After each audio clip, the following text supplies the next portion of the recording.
G'day guys and welcome to ReDriven. So, you need an SUV to lug your kids, all their friends and all of their stuff around. If your priorities are that this SUV needs to be safe, dependable and reliable, well, it sounds like you're an excellent parent making responsible decisions. But if those priorities take a backseat to, say, having a European badge or projecting a sense of superiority or distracting you from your immense lack of self-esteem, hence why you can only drive a luxury SUV, then it sounds like you're not a very good parent and you're probably going to hate this list. So here is the ReDriven top 5 worst family SUVs under $35,000.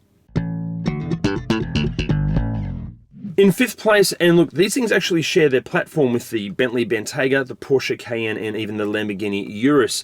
And look, there must be examples out there that have nothing go wrong and people love them. Surely they're out there. But the problem is, when things do go wrong, they go dramatically wrong. It's the Audi Q7.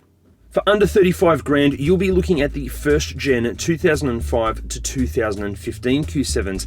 And unfortunately, we have read and heard countless reports of these Q7s suffering various electronic issues, from just not starting to randomly going into limp home mode, to screens and infotainment systems just turning off, to drive system errors, to start-stop systems failing, even to parking sensors being faulty from new. Then there are the multiple reports of diesel particular filter faults, various oil and coolant leaks, and ECU gremlins. Also, don't be fooled by the whole made in Germany quality thing, because the Q7 is actually made in either Slovakia, Russia, or India.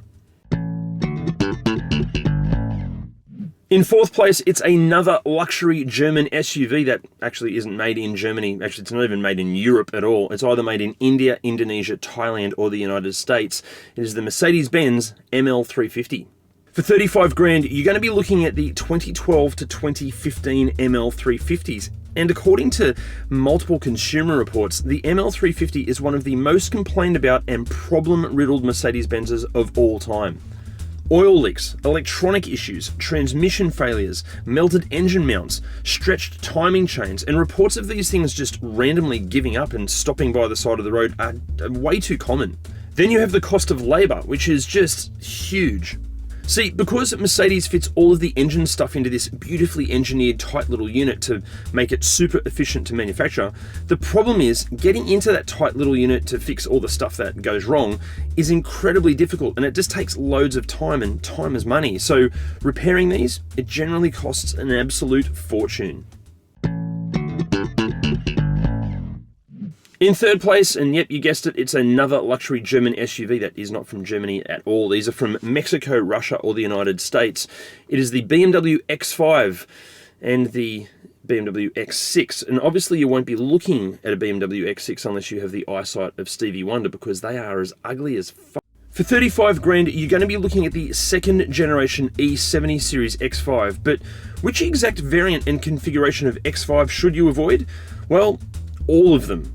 Engine failures, transmission failures, water pumps fail, oil leaks, coolant leaks, ECU, computer and electronic problems, injectors fail, timing chains fail, valve stem seals leak, and the issues just go on and on and on.